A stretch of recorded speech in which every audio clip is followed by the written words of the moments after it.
Welcome to our YouTube channel Miracle Pharma.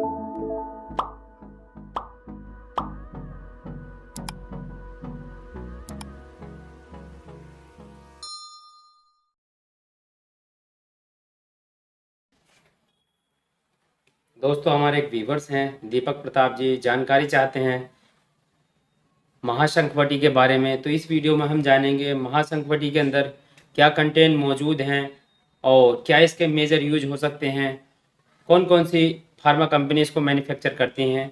तो समझेंगे इसी वीडियो में, वीडियो के अंत तक बने रहिए। सबसे पहले बात करें महाशंखवटी की, तो महाशंखवटी बैद्यनाथ, डाबर, दूध पापेश्वर, झंडू और धनवंतरी, बहुत सारी ऐसी कंपनियां इसको मैन्युफैक्चर करती हैं। और अगर बात करें इसके कंटेंट की, तो इसमें चित्रक, पीपल, अदरक और बहुत सारी इंग्रेडिएंट इसके अंदर मौजूद हैं। कैसे तैयार किया जाता है, तो इन सारी जड़ी बूटियों को एक जगह मिलाकर, ऐसा मान लीजिए आप अपनी भाषा में कहें, हम भाषा में जड़ी बूटी कहलाती हैं, वैसे सबके नाम हैं अलग अलग। तो उन सबको मिला के मतलब खरल कर लिया जाता है, खरल में पीस लिया जाता है उसको, और नींबू के अर्क और शंख भस्म, जो इसका मेजर इंग्रेडिएंट है वो शंख भस्म है, शंख भस्म का योग देकर इसको तैयार किया जाता है। अब बात करें इसकी मेजर यूज की, तो पेट से संबंधित जितनी भी बीमारी है उनमें सब में ये काम करती है। मेजर यूज की बात करें तो मैंने जो अपनी प्रैक्टिस में देखा है, तो जितने भी पेट फूलने की समस्याएं हैं, चाहे वो किसी को गैस्ट्रिक प्रॉब्लम से हो, चाहे वो इनडाइजेशन से हो, चाहे किसी को बड़ी आंत या छोटी आंत में स्वेलिंग की मतलब सूजन आने के कारण हुई हो, अगर किसी का भी पेट बहुत ज़्यादा चढ़ा हुआ महसूस होता है किसी पेशेंट का, तो उसके लिए बहुत फ़ायदेमंद मुफीद चीज़ है। और मेरे अपने सेल्फ प्रैक्टिस की बात करें तो मैंने बहुत सारे पेशेंटों को दिया है। और बात करें अगर इसके लंबे उपयोग की, तो मैंने आईबीएस की प्रॉब्लम में भी इसको दिया गया।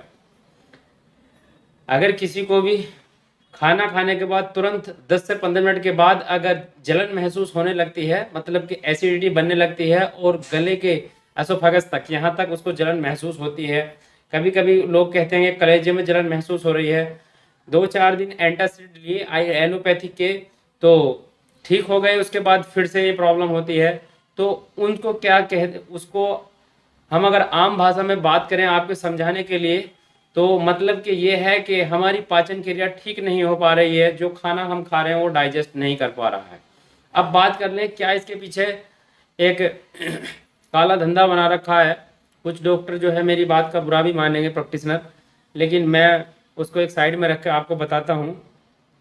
जब आपको थोड़ी सी दिक्कत होती है, आपने कोई तीखा खाना खा लिया या जो आजकल के पैकिंग फूड हैं वो खा लिया, तो 2-4 महीने तो चलती रहती है कहानी, फिर पेट की जो है कहने लगते हैं कि पेट खराब होना शुरू हो गया। उसी के चलते कुछ लोगों को जो है लूज मोशन की शिकायत भी हो जाती है, दस्त आने लगते हैं, कुछ दिनों के बाद ठीक हो जाते हैं, फिर आने लगते हैं, फिर ठीक हो जाते हैं, फिर आने लगते हैं।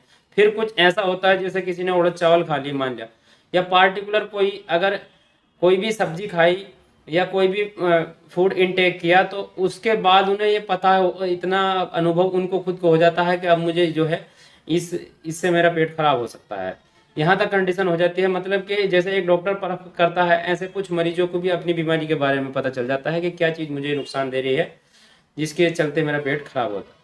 अब बात करें इसके पीछे का क्या कड़वा सत्य है, देखिए पहली बात, मैं खुद एक एलोपैथिक प्रैक्टिशनर हूँ, लेकिन मैं बात वही कहूँगा जो सही है। अगर किसी को कंडीशन ऐसी है कि सीरियस कंडीशन है, तब एलोपैथिक बहुत अच्छी पैथी है। अदरवाइज अगर परमानेंट क्योर करना है किसी भी बीमारी को, तो एलोपैथिक वहाँ काम नहीं करता है, वहाँ आयुर्वेदिक ही काम करता है। अगर आयुर्वेदिक की बात करें तो अगर किसी को जैसे स्टार्टिंग में अगर किसी को ये शिकायत होनी शुरू हुई थी, पेट फूलना शुरू हुआ था और गैस एसिडिटी मतलब कब्जियत बननी शुरू हुई थी, तो अगर वो शुरू में ही अगर ये दवाई ले लेता या कुछ ऐसी आयुर्वेदिक दवाई लेता, मान लिया अगर त्रिफला ही यूज करना शुरू कर देता कुछ टाइम के लिए तो वो ठीक हो सकता था। लेकिन कुछ दिनों के वो जाता है एलोपैथिक डॉक्टर के पास, और एलोपैथिक डॉक्टर उसको एंटासिड थमा देते हैं, चाहे वो कैप्सूल फॉर्म में हो चाहे वो टैबलेट फॉर्म में हो। अब 2-4 दिन उसको आराम मिलता है पेशेंट को, फिर दोबारा अगर दिक्कत होती है तो पुराना डॉक्टर बदल देते हैं, फिर नए डॉक्टर की तरफ चलते हैं, और नए डॉक्टर करता है 10 से 12 टेस्ट, कम से कम वो 2-3 हज़ार रुपये का पेपर आपका टेस्ट में बना देता है। और टेस्टों का भी क्या है कि उसमें जो है अंदर कोई ना कोई बीमारी उसमें जो है डिटेक्ट हो जाती है, तो आपके दिमाग में ये आता है कि वो डॉक्टर बहुत बढ़िया है, पुराने वाले से ये बेहतर है, ये लेटेस्ट है और इसने जो है बीमारी को पकड़ लिया।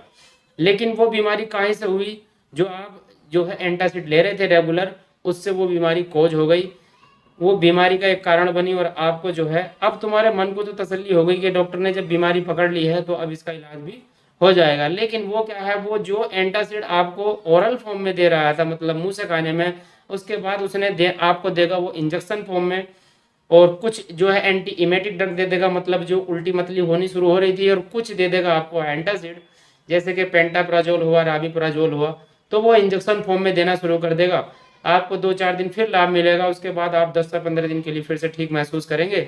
2-3 महीने ये कहानी चलती चलती फिर आपको फिर से ये प्रॉब्लम आ गई, फिर डॉक्टर चेंज कर देता है, आदमी खुद पे ध्यान नहीं देगा बिल्कुल भी, फिर डॉक्टर चेंज कर देगा, और उसके बाद देखेगा तो कुछ और उसका जो है वही विकराल रूप सामने आ गया बीमारी का, तो फिर आपका पता चला तो आपका एलोपैथिक डॉक्टर उसको एंटीबायोटिक लिखनी शुरू कर देगा, क्योंकि उसकी मजबूरी है।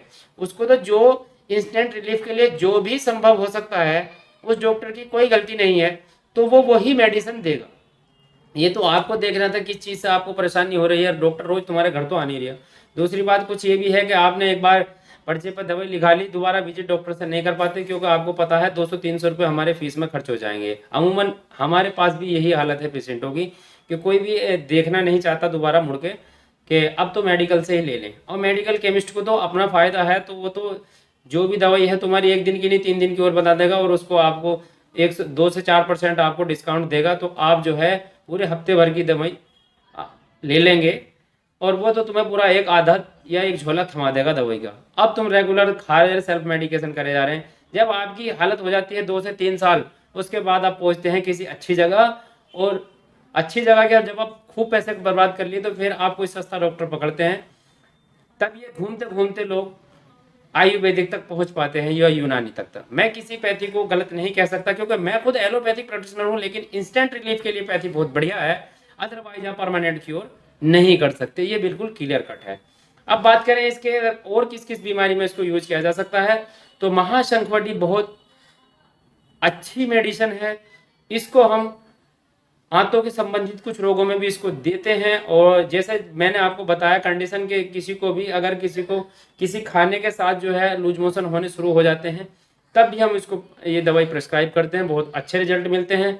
कितने दिन तक इसको अगर लेना होता है, तो इसको लगभग 21 दिन इसको देना होता है रेगुलर बेसिस पे। क्या इसकी डोज होती है, तो एक अडल्ट पेशेंट के लिए 2 टैबलेट सुबह दोपहर शाम इसको गुनगुने पानी के साथ, या अगर मौसम ज़्यादा गर्म है तो फिर ताज़े पानी के साथ दिया जाता है, खाना खाने के बाद या नाश्ते के बाद। अब बात करें किन लोगों के, वैसे लोग ये कहते हैं कि आयुर्वेदिक के साइड इफेक्ट नहीं होते हैं, लेकिन मैं कहता हूं कि होते हैं। अगर सही समय पर सही डोज दी जाए सही पेशेंट को तो लाभ मिलता है, अदरवाइज वो कहीं ना कहीं प्रॉब्लम करता ही है, चाहे बड़ी करे चाहे छोटी करे। तो इसके क्या साइड इफेक्ट हैं, जो मैंने वैसे इस पर कहीं लिखा हुआ नहीं है, ना ही आयुर्वेद इसको बताता है।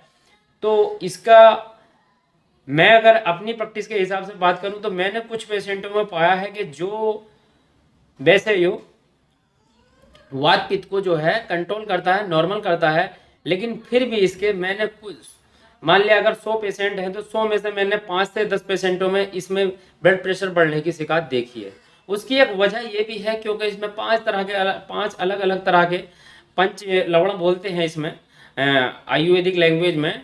उसको मैं सिंपलीफाई करूँ तो लवण का मतलब होता है सॉल्ट या नमक, पंच मतलब 5, तो 5 तरह के नमक इसमें मिले हुए हैं, जिससे इसका सोडियम लेवल इंक्रीज होता है, जिससे कि बीपी राइज होना शुरू हो जाता है, बीपी अप होना शुरू हो जाता है।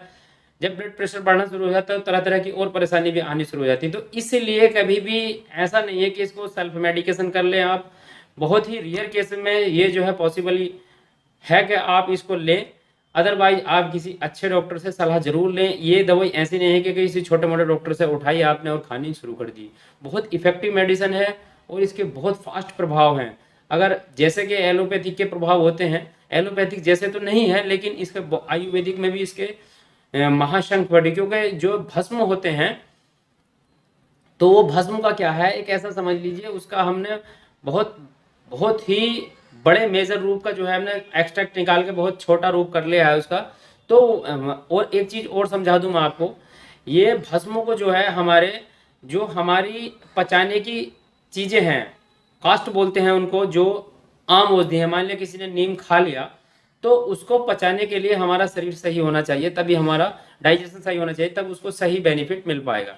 लेकिन भस्म हम ऐसे पेशेंटों को प्रिस्क्राइब करते हैं जिनकी अग्नि ग्रंथि जो है पेट की अग्नि काम ही नहीं कर रही है, मंद अग्नि हो गई है, मतलब उसका डाइजेशन कम हो गया है, या कुछ ज़्यादा एज वाले पेशेंट हैं, वो पेशेंट जो कि सही से डाइजेस्ट नहीं कर पा रहे नॉर्मल से नॉर्मल फूड को भी, तो हम उनमें भस्मों का प्रयोग करते हैं ताकि वो जो है जो हम मेडिसिन देते हैं, समझ लो आधी वो पची पचाई है, उसमें कोई मेहनत करने की जरूरत नहीं करती और कोई एसिडिटी कोज नहीं करती, इसलिए ये भस्म है।